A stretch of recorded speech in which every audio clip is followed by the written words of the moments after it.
The medical training path in becoming a doctor is an arduous and long journey, lasting anywhere from 11 to 15 years after completing high school. That includes your 4 pre-med years in college, 4 years of medical school, and 3 to 7 years of residency. These are the highlights, the best parts that you'll surely look forward to. Dr. Jubal, MedSchoolInsiders.com. These are the 5 best parts in your path to becoming a future doctor. They say your 4th and final year of medical school is the best part of your entire medical training process. In reality, it's only the second half of your 4th year that's truly glorious, and that's because you're just coasting and enjoying life before starting residency on July 1st. During the first half of your 4th year, you'll be crafting your residency application. Similar to your medical school application, that will include a personal statement, work and activity section, research, letters of recommendation, and occasionally some supplemental essays. You'll be applying in September and doing residency interviews anywhere from October through early February.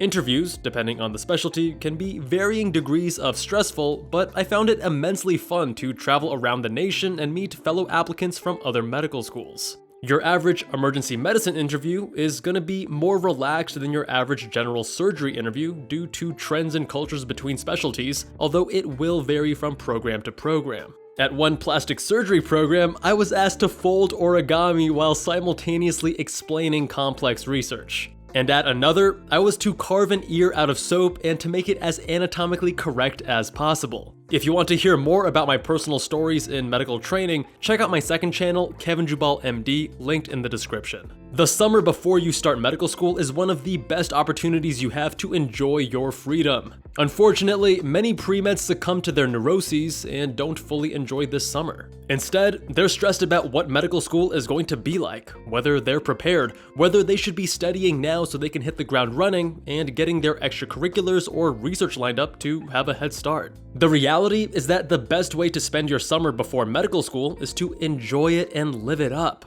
If you've wanted to travel to Europe, now's the time to do it. If you want to reach the leaderboard of Fortnite, now's your best chance. The reason it's important to take this time for yourself is because burnout is a serious problem in medical school, and not coming in from a relaxed and rejuvenated state will hinder your performance. Speaking of summers, the summer between your 1st and 2nd years of medical school will likely be the last summer vacation of your life. Most medical schools provide this time off, although accelerated programs will not.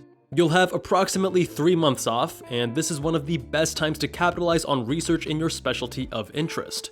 Doing so will greatly improve your candidacy when it comes time for residency applications, but you'll still have time for other things during that summer. It won't be as carefree as the summer before medical school, but hopefully you're able to do something special to enjoy the last summer break of your life. Believe it or not, you'll look back on your pre-med years fondly as some of the best years in your doctor training journey.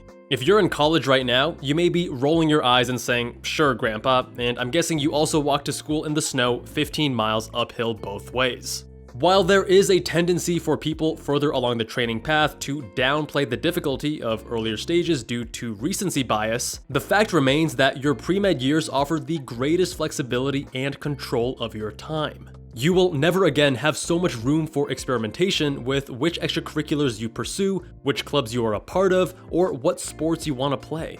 In college, I experimented with guitar, was on a dance team, got into powerlifting, went to countless music shows, and did many stupid things too with comparatively minor consequences. I also had the ability to take incredibly interesting classes, some of my favorites including the history of electronic dance music and the neuropharmacology of drugs of abuse. Obviously, the two had substantial overlap. I found that in medical school, I had much less time, and therefore had to be far more selective. Rather than experimenting with rock climbing and running and dance, I focused on just weights and cycling. Rather than being part to half a dozen clubs, I was part of only 2.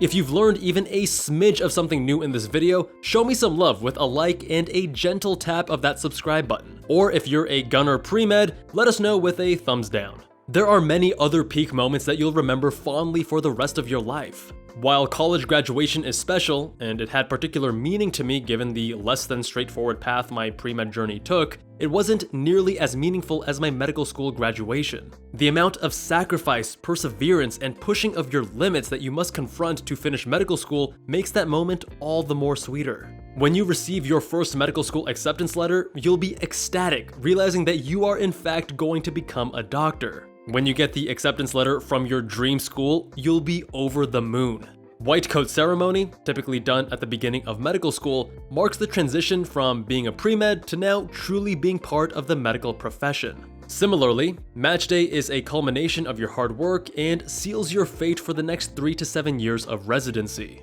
And of course, graduating from residency or fellowship is the final leg in the race, closing the final chapter on your marathon to becoming a fully fledged attending physician. I still remember the day I got my MCAT score report. I was going down the elevator as I opened my email, letting out an excited yet nonsensical sound, getting glances from the 2 other students in the elevator. I walked to a bench in front of Royce Hall at UCLA and sat there for 30 minutes reading and rereading the score report to make sure I wasn't misinterpreting it. And then I called my mom to give her the good news. I want you to experience that same feeling for the day you open your MCAT score report to be one of your best academic memories. My team and I have been working tirelessly to create the best MCAT study resource available. After over 2.5 years, the Med School Insiders MCAT course is now in early access, and combined with MEM, these offer the most effective MCAT prep available. I'll be keeping all Med School Insiders newsletter subscribers updated on the latest with regards to both, including when the full public release is live, including newsletter-only discount codes. Sign up for my free newsletter at medschoolinsiders.com/newsletter. If you enjoyed this video, check out my MCAT playlist or the 4 years of medical school explained. Good luck, my friends, much love, and I'll see you guys there.